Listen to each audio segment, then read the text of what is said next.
Yeah, mga bro, so magandang araw sa inyong lahat. Ngayon araw ay meron akong share sa inyo mga bro na isang tricks. Alam ko meron akong video nito para dun sa mga bagong subscriber natin mga bro. Meron akong share sa inyo para dun sa mga motor na ayaw mag-charge, pinalitan na ng stator, pinalitan na ng charger, pinalitan na ng bagong battery. Pagkatapos ng ilang linggo, lubat na naman. Yan yung ituturo ko sa inyo mga bro. So napakadali lang nito, napakagandang tricks mga bro na hindi naman tinuturo ng mga ibang mga mekaniko. Yung iba naman hindi alam na mayroon palang pwede pala yung ganito. Okay, so yun mga bro, bago natin umpisahan, yung mga bago pa lang dito sa ating channel, huwag niyo pong kalimutan mag-subscribe para po lagi kayong updated tuwing mag-upload po tayo ng mga panibagong video.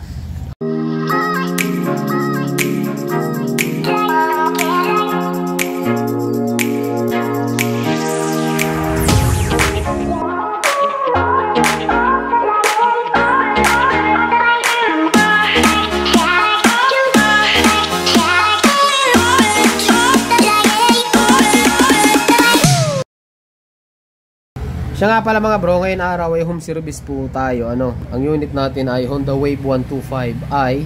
So ang problema nga nito is yung charging niya mga bro ay paulit-ulit siyang bumibili ng battery. Pagkalipas ng ilang linggo, lobat na naman mga bro. Yan, para mas maikli lang yung video natin mga bro, papakita ko sa inyo mga bro yung charging ng motor na ito. Ayan. So, nagpalit din pala tayo mga bro ng clutch lining pero hindi na ako nag-video. Ayan, yan yung clutch lining. Okay? So, pag ino natin, yan, tapos paandarin natin. Yan. Paandarin natin mga bro. So, ang battery natin ay OD battery. Alam nyo naman mga bro na ang OD battery ay hindi yan pipitsugin battery. Magandang klase po ang OD battery. Wala kayong mabibiling OD battery na 300 pesos lang, 400. So, mayroong presyo ang OD battery. Ibig sabihin, magandang klase yan mga bro. Ngayon, gamit tayo ng tester para makuha natin yung... Patayin muna natin mga bro. Patayin muna natin. Yan, para makuha natin yung actual na voltahe ng battery.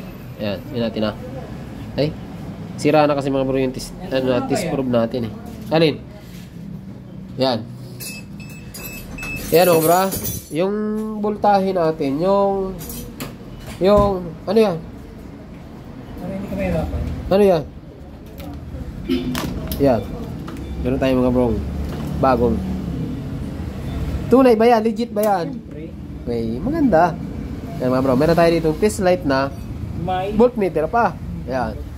So, ang voltahe natin mga bro ay 10.6. Yan, medyo ano lang mga bro, medyo maliwanag kasi. Pakita ko sa inyo. Yan, walang lukuhan. 10.6. Hindi umaandar ang motor niyan mga bro. Hindi umaandar. Ngayon, subukan natin paandarin.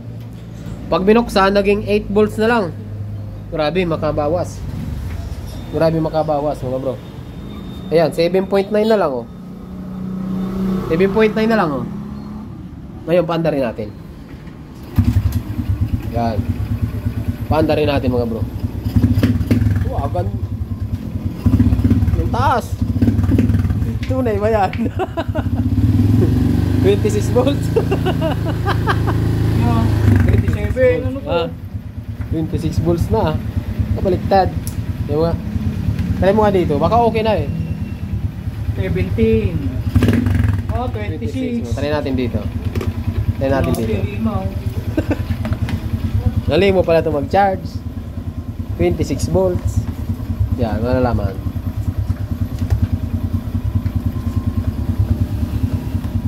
Nasa lang clip dito. Yan. Ayan mga bro. Sige. Nakasalpak na. Ayan. So nakasalpak na mga bro. Yung tester natin ay 12 lang, 12.3, 12.1 lang yan yung yan lang yung charging na naka-minor.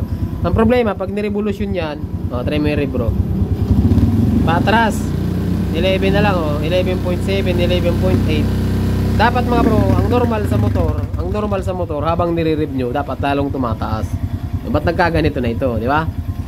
Naalala nyo yun mga bro, ito yung sinasabi, yung pahigop ang supply. Meron kasi mga motor na maganda yung pag naka-minor, maganda yung charging, maganda yung ilaw, malakas yung ilaw. Ngayon pag nire-rev nyo, yung ilaw, yung signal light, humihina.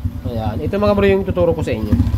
Simple lang mga bro, Kapag gaganito ang problema nyo, pwede nyo gawin ito mga bro, tricks na ito. Hindi ito mga bro tinuturo ng ibang mekaniko, yung iba naman hindi alam. So gagamit kayo mga bro ng capacitor na ito mga bro, pakita ko sa inyo. Malabo lang kasi yung camera natin mga bro. Ayan o, kita ba? 50 volts. Ayan, malabo na, sira na. No.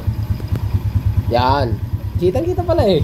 Sabi ko si 50 volts, tapos 1000 UF or microfarad ang tawag dyan mga bro. So, tingnan natin ha. Oh. Tingnan natin mga bro ha. Asan yung negative? Yan. Ayan. Dito natin para talagang actual.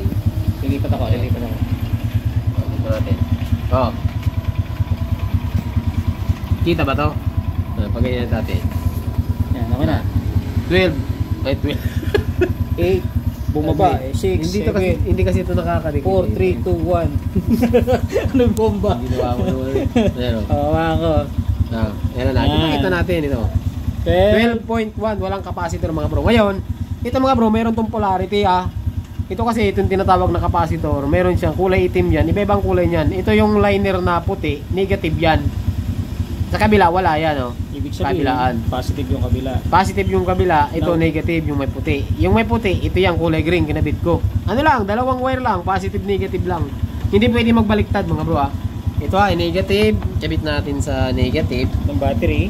Tapos ito sa positive ng battery. So, nangyari, No, tingnan nyo yung charging ngayon. 14. Oh, 14 niya na, minor pa lang yan. Minor Pero pa pag lang tinanggal ko, tanggalin ko yung Tanggalin mo. capacitor. 13, 12, balik Pabagsak ulit. ng pabagsak yan. Ang problema, pag nirem mo yan, wala na. Ayaw. Pero pagka ito, may capacitor, tapos kahit i-revolution natin yan mo. Yan. 15 na.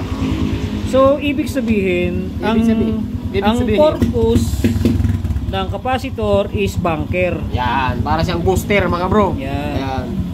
Ganun lang. Ngayon, magkano lang to? Mura lang to eh. Wala pang 50 pesos. mga 20 bro. pesos. 20 pesos Oh, daw. 20 pesos. 20 pesos ito mga bro. Yan, para doon sa mga ganito yung problema sa motor mga bro, pwede nyo itong gawin. Yan, ayun lang. Hanggang dito lang yung video natin mga bro. Sana meron kayong natutunan. Kung meron pa kayong gustong itanong, i-comment nyo na lang mga bro.